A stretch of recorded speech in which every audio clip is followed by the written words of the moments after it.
Magic നോവലിലേക്ക് സ്വാഗതം. ആസുരം part 7. Parthan Victor ലീനസിന്റെ ക്യാബിനിൽ തല കീഴായി തൂങ്ങിക്കിടന്നു. വീൽചെയറിൽ വിക്ടറും ഉണ്ടായിരുന്നു. അടുത്തു തന്നെ ശേഖരനും അല്പമകലെ റിച്ചാർഡും തെല്ലുമാറി പയസും. വിക്ടർ റിച്ചാർഡിനെ തറച്ചു നോക്കി ഗർജിച്ചു. അതിബുദ്ധിയുള്ള പൊന്മാൻ കിണറ്റിലാണ് മുട്ടയിടുന്നത്.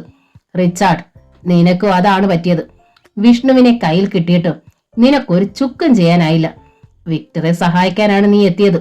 പക്ഷെ ചെയ്തുകൊണ്ടിരിക്കുന്നതോ പമ്പര വിഡ്ഢിത്തങ്ങളും. ഇത് ബോംബെ അല്ലെന്ന് ഇനിയെങ്കിലും നീ ഓർത്താൽ നന്നു. റിച്ചാർഡ് പല്ലുകൾ ചേർത്ത് ഞെരിച്ചു. വിക്ടർ അത് കണ്ടു. അയാൾ അലറി, പട്ടി കഴിവേറിയുടെ മോനെ, എന്റെ മുന്നിൽ വെച്ച് വേഷം കാണിച്ചാൽ പല്ല് തല്ലി കൊഴിക്കും ഞാൻ. കളിക്കുന്നോ? വേണമെങ്കിൽ നിനക്ക് ഇന്ന് തന്നെ മടങ്ങാം. നിനക്ക് വേണ്ടി ചെലവാക്കിയ തുക വിക്ടർ വെറുതെ വലിച്ചെറിഞ്ഞു കളഞ്ഞാണെന്ന് കരുതും. അത്ര തന്നെ. റിച്ചാർഡ് ജ്വലിച്ചു. അയാൾ മുന്നോട്ട് കുതിക്കാനൊരുങ്ങി.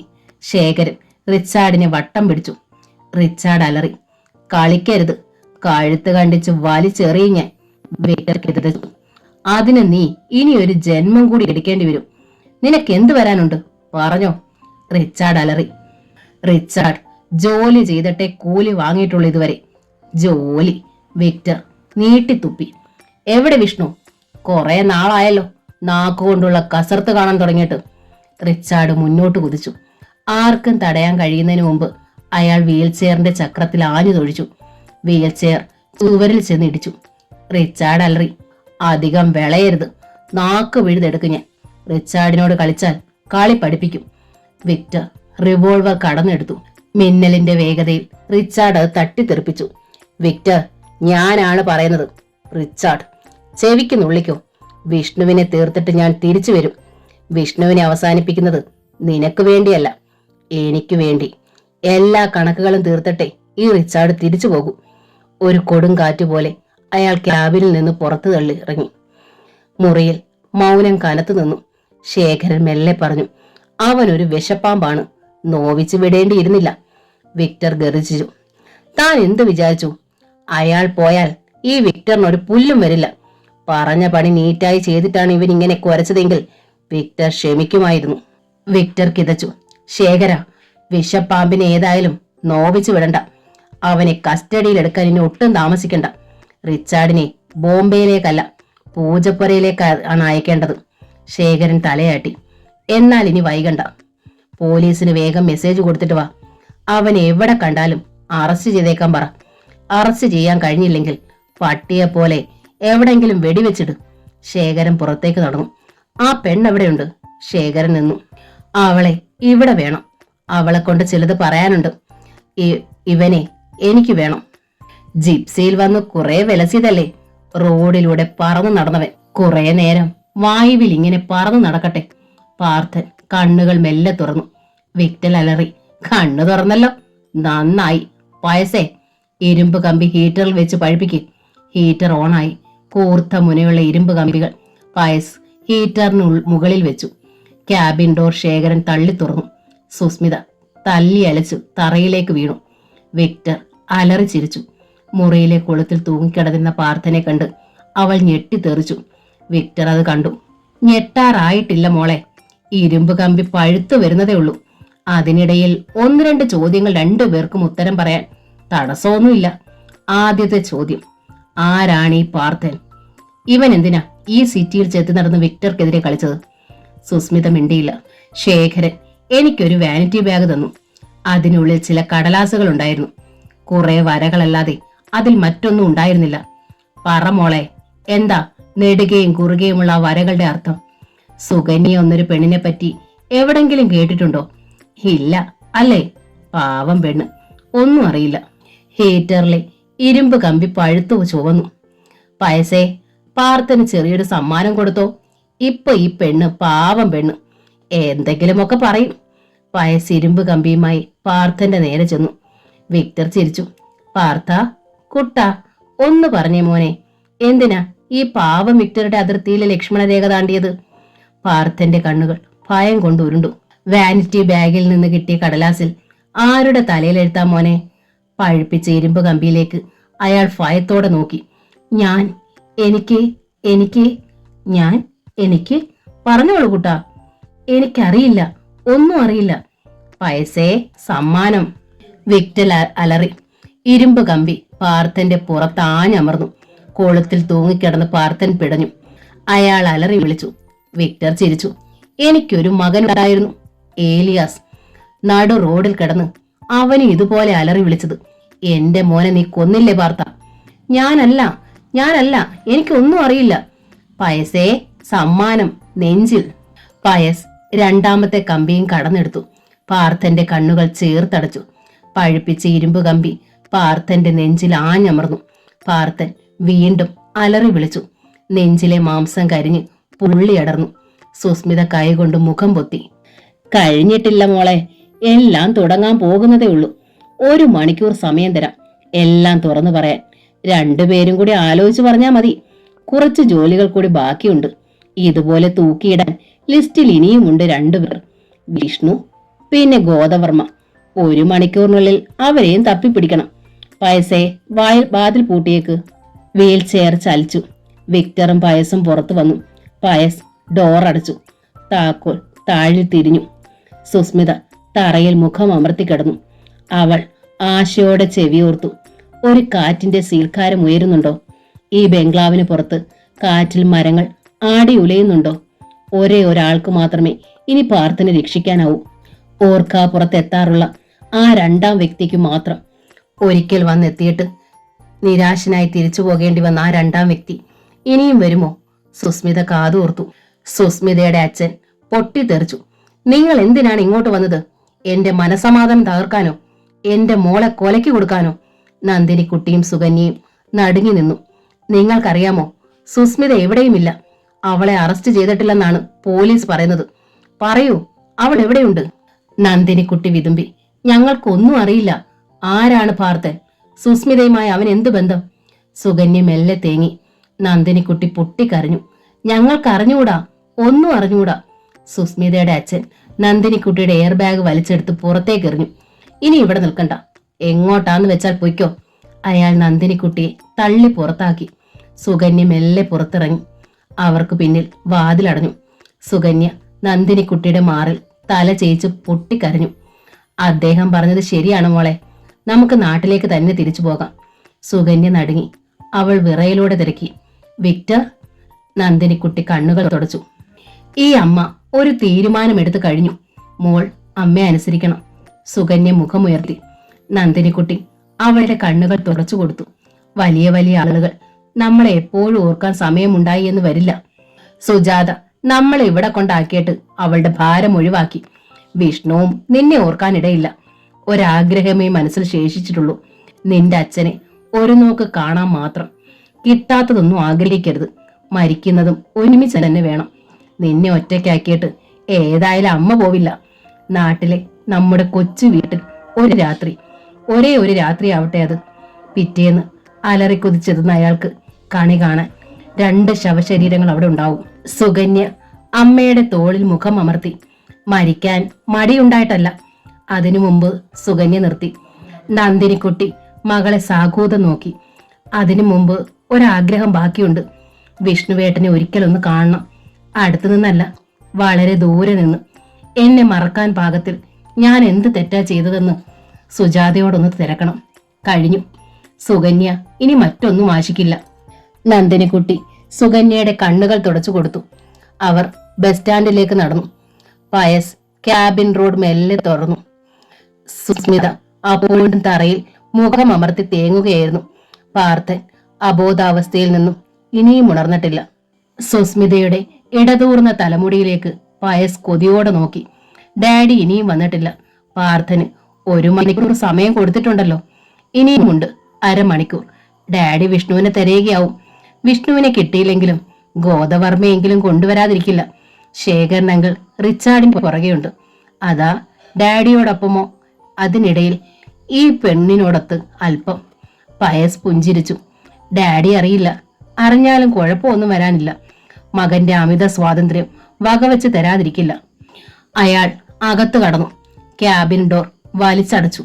സുസ്മിത ഞെട്ടി തല ഉയർത്തി. പയസിന്റെ കണ്ണുകളിലെ കാമത്തിന്റെ അഗ്നി അവൾ കണ്ടറിഞ്ഞു. പയസ് അവളെ കടന്നു പിടിച്ചു. സുസ്മിത അലറി വിളിച്ചു.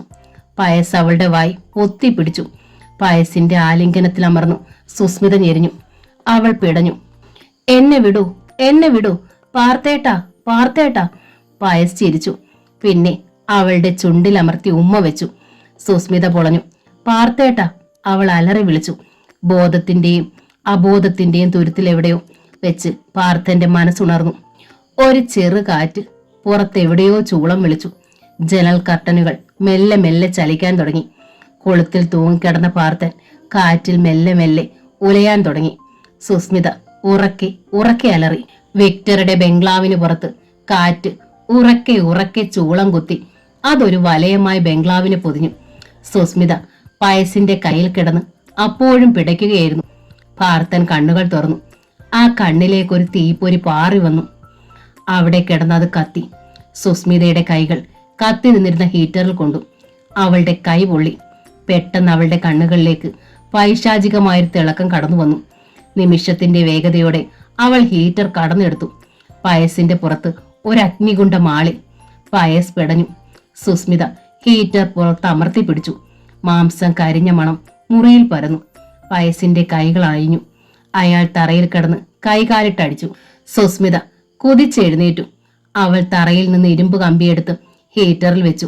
കമ്പി പഴുത്തു തുടങ്ങി. അവൾ കമ്പിയെടുത്ത് പാർത്ഥനെ കെട്ടിയിരുന്ന കയറിൽ അമർത്തി വെച്ചു. കെട്ടഴിഞ്ഞു.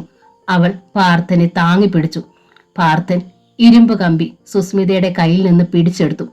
പാർത്ഥന്റെ കണ്ണുകൾ കത്തുന്നത് സുസ്മിത കണ്ടു.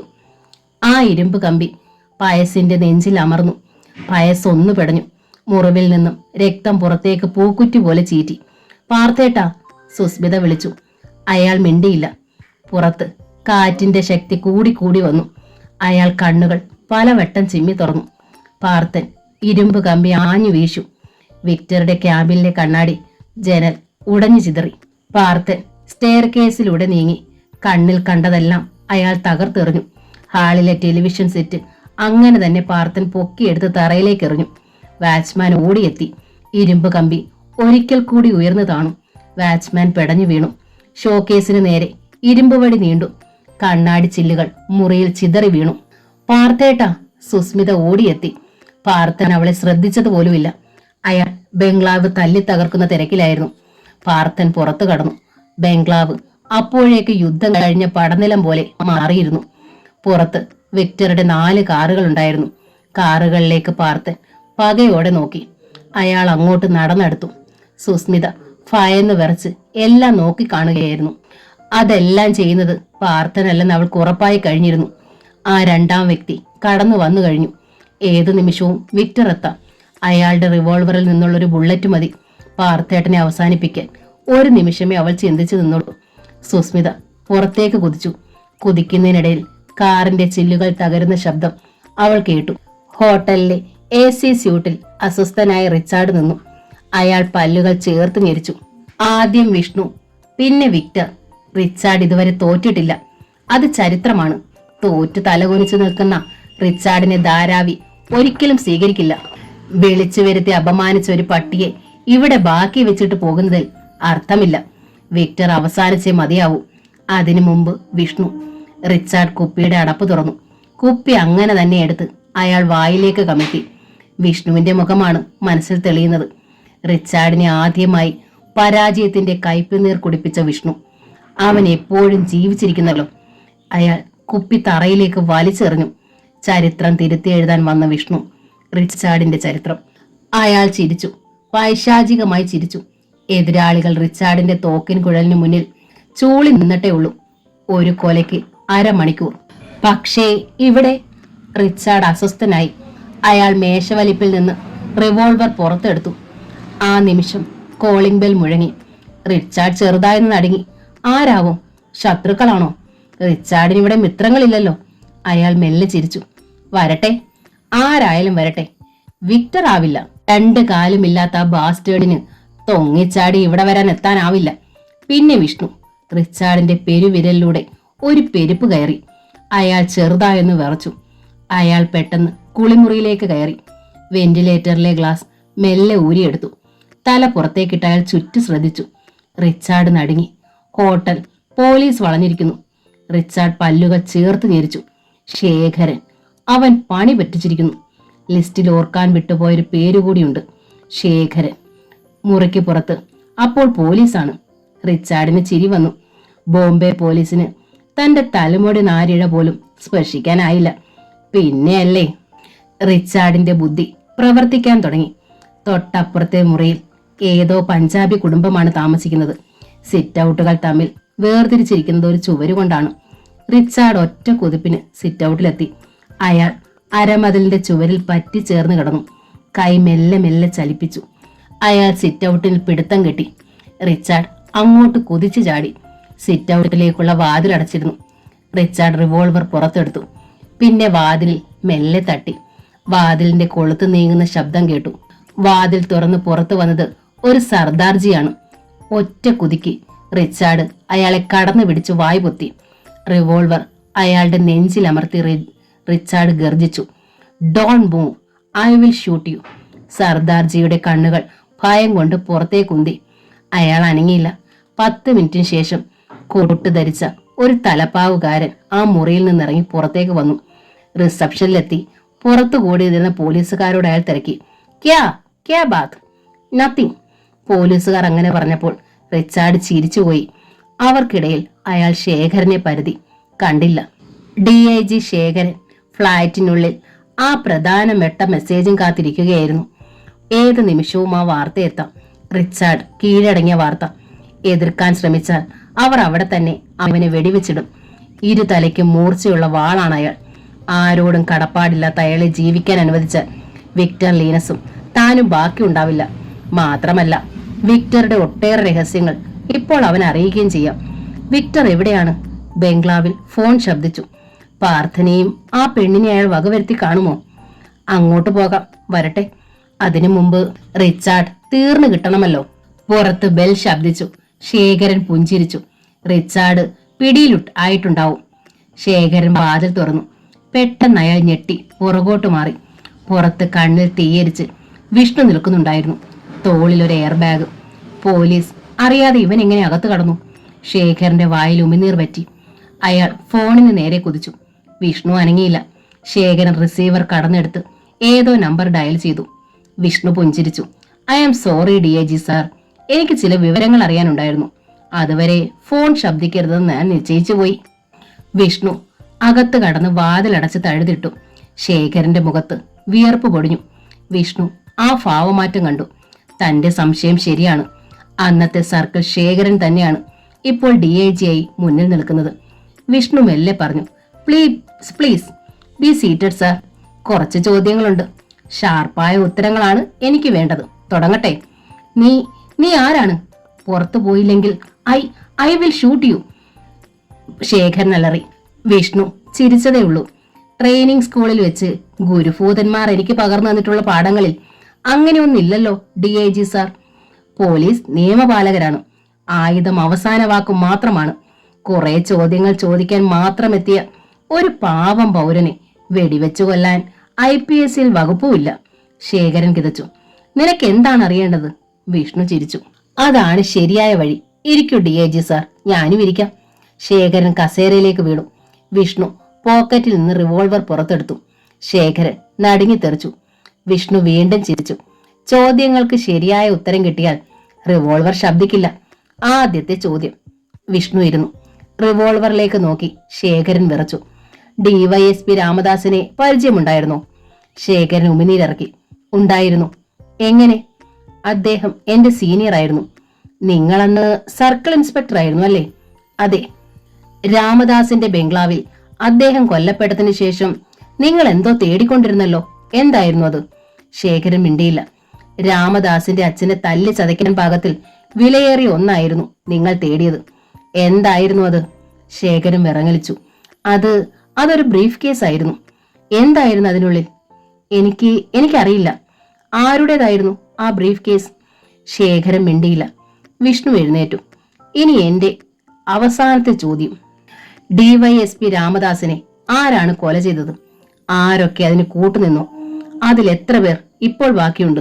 ശേഖരന്റെ കണ്ണുകളിലേക്ക് തുറച്ചു നോക്കി വിഷ്ണു നിന്നു. അവന്റെ കണ്ണുകളിൽ ഒരു തീപ്പൊരി വീണാളാൻ തുടങ്ങിയത് ശേഖരൻ കണ്ടു. ആസുരം എന്ന നോവലിന്റെ ഈ ഭാഗം ഇവിടെ പൂർണ്ണമാവുകയാണ്. അവസാന ഭാഗം ഉടൻ തന്നെ അപ്ലോഡ് ചെയ്യുന്നതായിരിക്കും. താങ്ക്